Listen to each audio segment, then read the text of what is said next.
War can be a very traumatic thing for a person. Hello and welcome to Novel Narratives. I'm your host, John, and today we'll be looking at The Killing Zone, My Life in Vietnam by Frederick Downes Jr. Released in 2007, this novel follows the author's adventures in Vietnam during the Vietnam War, along with his platoon, Delta 16. It follows the author from the days he gets to Vietnam in the first place to when he's shot and sent home. Now, before we go any further, yes, the author's still alive. And also, this was a very good book.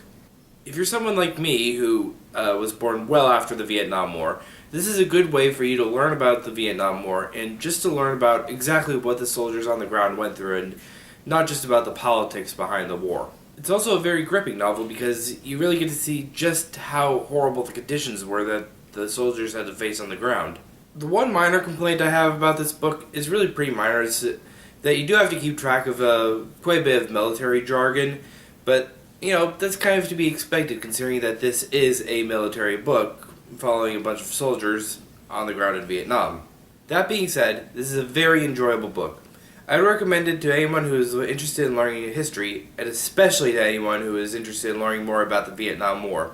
I give it 4 out of 5 stars. Next week, we will be looking at Neil Gaiman's Neverwhere. But that's about all we have time for on this episode of Novel Narratives. I am John, and I hope you have a good one. Later.